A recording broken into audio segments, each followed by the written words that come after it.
Nama saya Haris Yauniman, saya adalah mahasiswa PPG Angkatan Ketiga tahun 2020 Universitas Negeri Padang. Ini adalah formulir pendaftaran ujian saya. Terima kasih. Oke, selamat pagi semuanya. Salam sejahtera. Sebelum kita memulai kegiatan pada pagi hari ini, kita berdoa dulu agar apa yang kita lakukan hari ini bisa mendapatkan manfaat, mendapatkan doa, doa selesai. Oke, sebelum kita mulai saya ingin mengajukan Alvin, Edi, Suro, Faiz, Reza, Mahfud. Oke, langsung hadir. Baik, di depan kalian ini sudah ada sebuah sepeda motor. Hari ini materi kita adalah tentang perbaikan sistem transmisi otomatis sepeda motor atau yang biasa dikenal dengan CVT, Continuous Variable Transmission.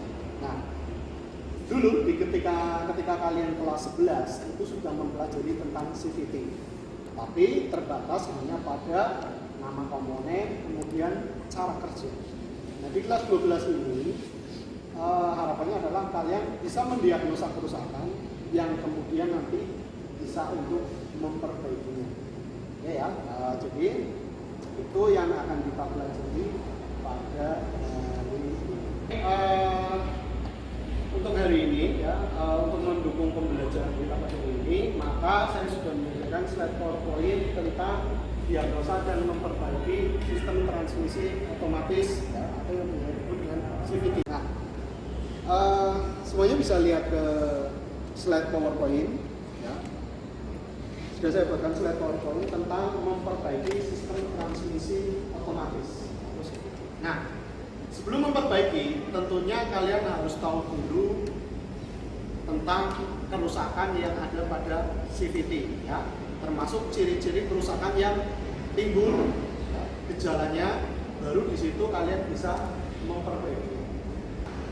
Tujuan kita belajar pada hari ini, pada pertemuan ini adalah dari segi pengetahuan itu kalian mampu menganalisa pada transmisi otomatis. Jadi kalian bisa menganalisa bagian mana yang bermasalah dari transmisi otomatisnya.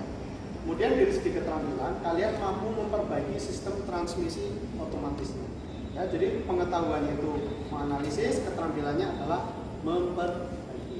Ada di antara kalian yang pernah mengalami permasalahan pada transmisi otomatis di sepeda motor kalian? Ada? Ada, Pak. Ya, siapa? Saya, Pak. Ya. Kenapa, Faiz? Di dalam CVT-nya ada suara, Pak. Suara apa? Lotok-lotok, Pak. Nah, ada bunyi klotok-klotok ya. Selain Faiz siapa lagi? Saya, Pak. Ya, gimana? Tarikan pertama getar, Pak. Ya, tarikan pertama itu bergetar gitu ya. Jadi ada dua permasalahan yang sering dijumpai adalah yang pertama suara yang aneh pada bagian CVT, ya, suara yang abnormal, kemudian ada getaran pada saat awal akselerasi. Oke, ada nggak di antara kalian yang pernah mengalami masalah pada transmisi nantinya, pada transmisi otomatis? Ada? Saya. Ya, gimana Mas? Tarikan pertama bergetar, Pak. Oh iya. Oke. Kemudian ada lagi? Saya, Pak. Kenapa? Ada suara. Oh, suara yang aneh, yang tidak normal. Oke, salah satu dari beberapa kerusakan, ciri-ciri kerusakan pada transmisi CVT adalah seperti yang kalian bisa lihat ini, ada suara yang abnormal, yang tidak normal, kemudian akselerasi yang normal, terus getaran pada saat awal berakselerasi, kemudian top speed yang rendah, dan biasanya adalah tidak kuat di tanjakan.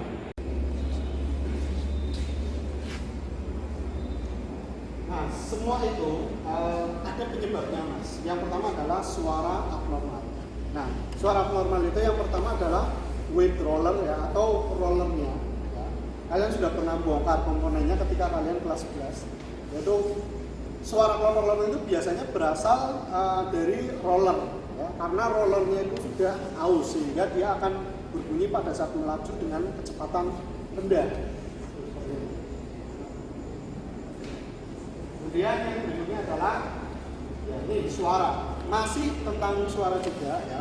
Biasanya selain bunyi kelotok-kelotok, dia juga ada bunyi tek tek tek tek tek tek gitu ya. Jika motor berhenti setelah posisi jalan, jadi ketika kalian naik motor, terus kalian berhenti, posisi mesin masih jalan, itu akan terdengar bunyi tek tek tek tek gitu ya. Nah itu biasanya penyebabnya adalah dari sliding piece. Sliding piece itu komponen ini. Ini ram plate, yang di sini namanya ram plate, dan yang plastik warna hitam ini namanya sliding piece. Ya. Nah kenapa bisa bunyi? Karena sliding piece itu dia bekerja ini. Jadi kalau sliding piece-nya itu sudah aus, ya, maka ketika posisi mesin stasioner, ram plate ya dengan puli ya, dengan puli primer itu dia akan ada celah sehingga bunyi tek tek tek tek tek gitu ya. Nah, biasanya yang diganti itu adalah sliding piece-nya. Ya, jadi komponen yang berwarna hitam ini. Ya, isinya 3. Ini adalah puli spool ya. Itu biasanya tadi ada suara apa? Tek tek tek tek gitu ya. Terus kemudian ada suara kelotok-kelotok. Berikutnya adalah ada suara berjejit. Nah, suara berjejit ini biasanya itu disebabkan oleh grease atau stempel yang ada di puli sekunder itu dia sudah kering, ya. Sehingga kita ketika puli sekunder itu dia melebar seperti itu dia kering sehingga besi dengan besi beradu sehingga ada bunyi jejit. Itu juga bisa berasal dari belt yang kotor atau sabuk penggerak yang kotor. Jadi ketika sepeda motor itu di standar tengah, ya, itu akan terdengar bunyi di standar tengah, kemudian roda belakang diputar, itu akan terdengar bunyi serk serk serk serk gitu ya. Itu menandakan bahwa bearing puli CVT, jadi di puli sekunder ini di dalamnya itu ada bearing, ya. Itu dia sudah mulai aus bearingnya, ya, atau grease-nya dia sudah kering sehingga ketika motor didorong terdengar bunyi serk serk. Oke. Nah, sampai sini dulu ada pertanyaan? Ada pertanyaan juga? Ya, belum ada pertanyaan ya. Oke, kalau belum ada pertanyaan, saya lanjutkan. Penyebab suara yang abnormal berikutnya adalah final gear ya, atau gigi yang ada di bagian akhir ya. Ini final gear. Nah, biasanya final gear ini kalau dia sudah aus itu akan menyebabkan suara dengung. Ya, jadi motor di jalanan itu suara ngung gitu ya. Itu karena apa? Karena gearnya itu dia sudah aus. Penyebab gear sudah aus itu diantaranya usia pakai, kemudian juga oli gardan yang tidak diganti-ganti gitu ya. Jadi sudah seharusnya ganti tapi tidak diganti sehingga menyebabkan keausan pada final gear. Sampai sini ada pertanyaan? Belum ya?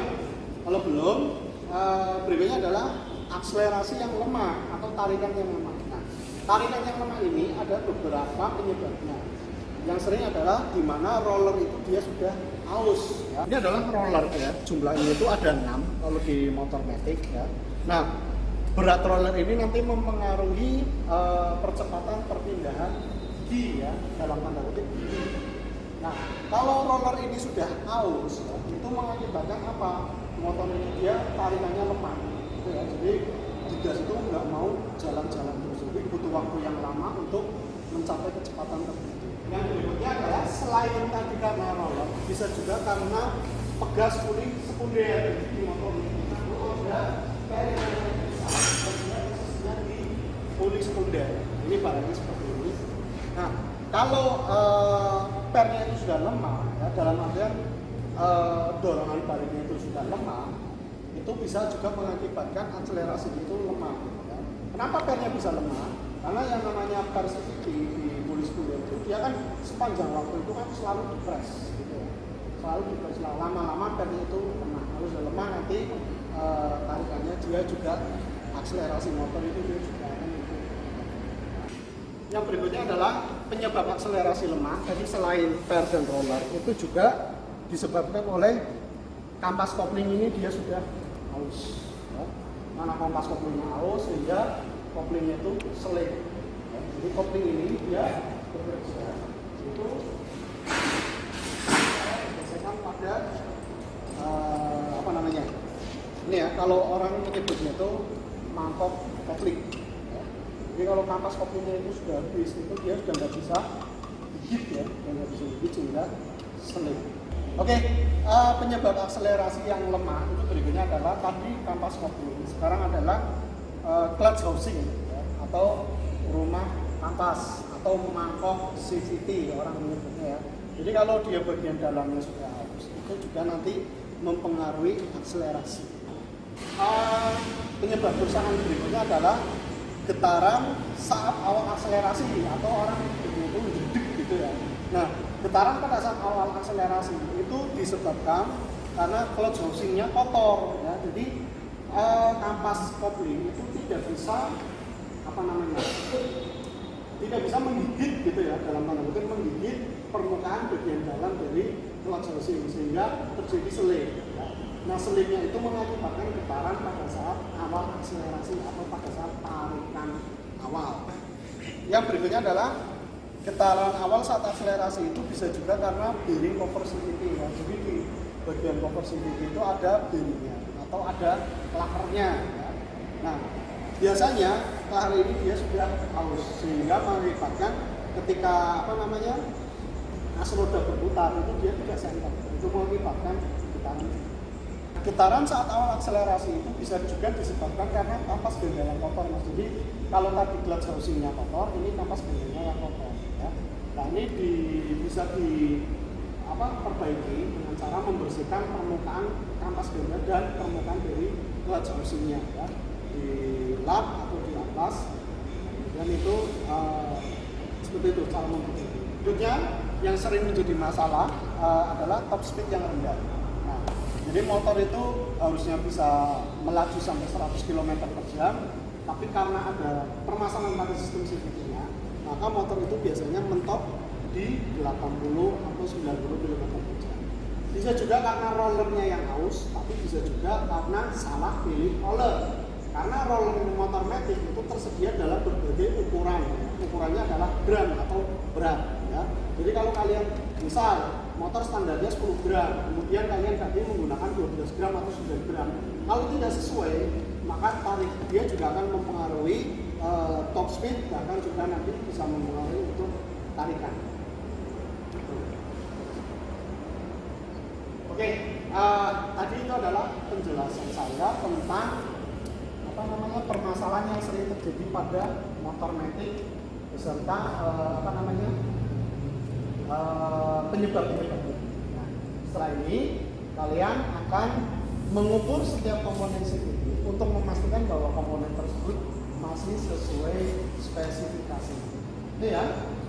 Oke, kalian tadi sudah tahu tentang komponen-komponennya, perusahaan-perusahaan dan komponen. Nah, untuk memastikan sebuah komponen itu masih layak pakai atau tidak, sudah rusak atau tidak, maka harus dilakukan pemeriksaan. Nah, pemeriksaan ini meliputi pemeriksaan secara visual, dilihat, ya, juga pemeriksaan melalui pengukuran. Nah, yang kalian pegang itu adalah LKPD, lembar kerja peserta didik. Jadi di situ kalian tinggal mengikuti ya. Kalian misal mengukur roller, di situ spesifikasinya berapa, hasil pengukuran berapa. Oke ya, gitu ya. Ya nanti kalian maju satu persatu. Oke, untuk praktek kita pada hari ini ya, untuk mencegah hal-hal yang tidak kita inginkan, ya, maka kita harus mematuhi SOP atau standar operasional prosedur K3, itu keselamatan kesehatan kerja. Salah satunya adalah memposisikan sepeda motor itu di posisi standar tengah ya, dan pastikan posisi motor tersebut berdiri dengan kokoh ya, tidak goyang ya, untuk menghindari kalian jatuh.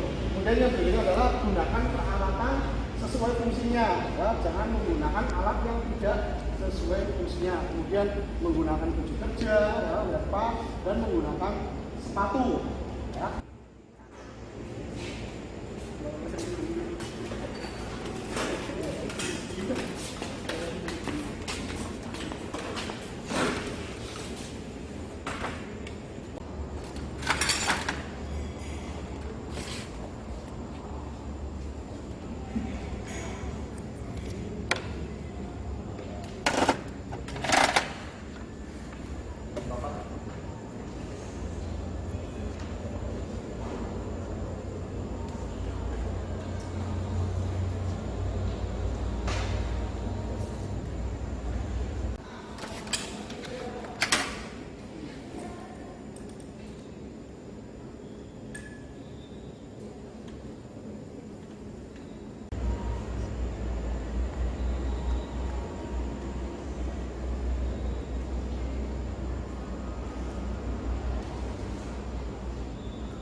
Oke, yang selanjutnya silakan Mas.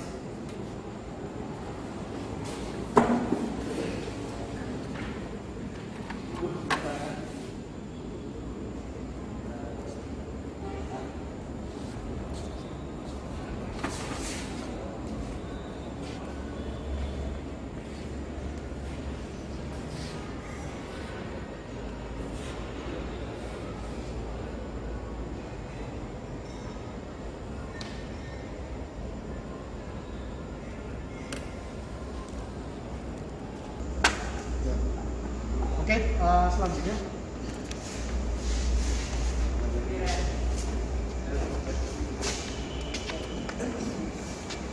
Mana komponennya? Ini Pak. Ya, coba diukur.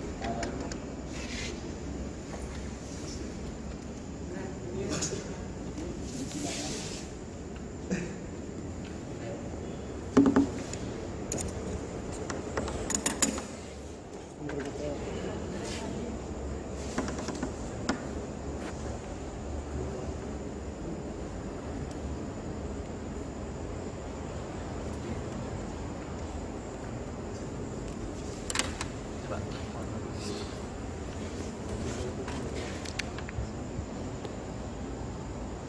Oke, yang lain?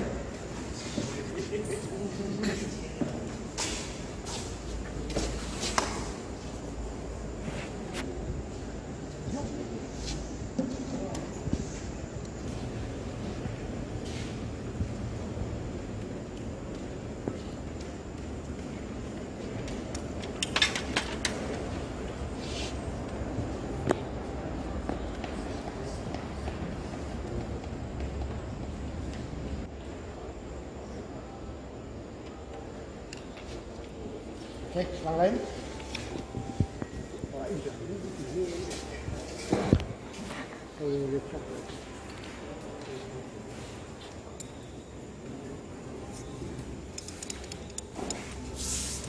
Kita komponen ya.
Oke, tadi kalian sudah melakukan pengukuran setiap komponen ya, kemudian sudah menuliskan hasil pengukuran itu di LKPD.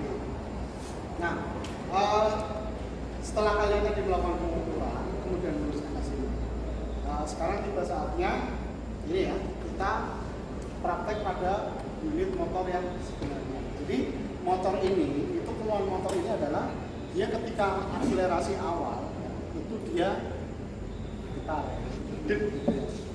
Nah, kira-kira apa yang menjadi masalah pada motor ini? Sesuai penjelasan tadi saya dan hasil pengukuran kalian seperti itu, saya ingin kalian ini adalah praktek clean di sepeda motor.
jelas.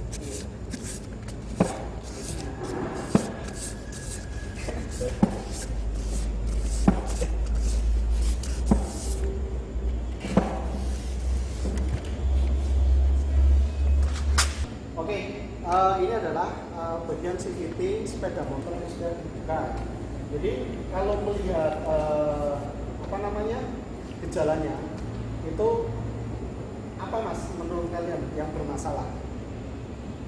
Ya, Emang ya. kampas gendanya kotor. Oh iya. Oke ya. Salah satu penyebab getaran pada saat akselerasi awal adalah kampas ganda yang kotor. Nah, kampas ganda yang kotor bisa dibersihkan dengan menggunakan amplas ya. Jadi permukaannya itu kita bersihkan ya, kita amplas tipis, tidak usah kuat-kuat ya, biar kampasnya juga tidak tipis. Ya, dibersihkan seperti ini. Oke, ada yang mau maju? Ya, coba silakan.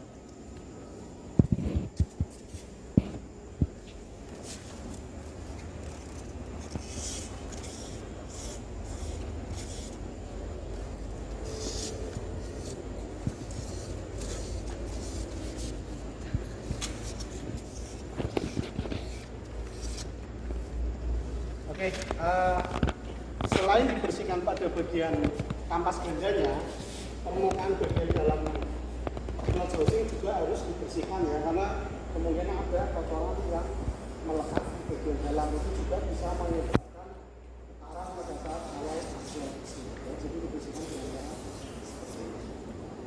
Oke, kalian tadi sudah melakukan diagnosa dan perbaikan ya, pada sistem CVT. Nah, karena tadi permasalahannya adalah getar pada saat awal akselerasi, maka biasanya ada pada kampas ganda yang kotor dan permukaan bagian dalam dari glass housing yang juga kotor, gitu ya. Nah,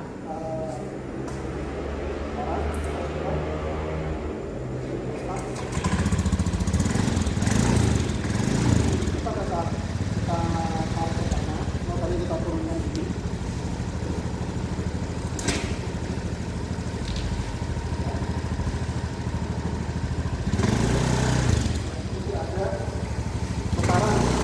Masih ada getaran nggak mas? Sudah tidak ada getaran ya, tapi permasalahan ada di kampas ganda yang kotor. Jangan terus. Oke, ini kita video untuk oke, berarti kesimpulannya ya, jadi kalian sudah melaksanakan praktek untuk hari ini. Motor juga sudah posisinya sudah benar, berarti untuk praktek hari ini sudah selesai. Nanti kita akan bertemu pada praktek berikutnya, masih tentang CVT juga ya, tapi tentang pengetahuan lebih mendalam lagi, yaitu tentang penggantian roller, penggantian pegas ya, untuk meningkatkan performa. Terima kasih untuk perhatiannya untuk hari ini. Ada pertanyaan? Tidak pak. Tidak. Kalau tidak ada, saya akhiri. Terima kasih. Assalamualaikum warahmatullahi wabarakatuh. Waalaikumsalam warahmatullahi wabarakatuh. Oke, kita berdoa menunjukkan keyakinan kita. Mulai. Doa selesai.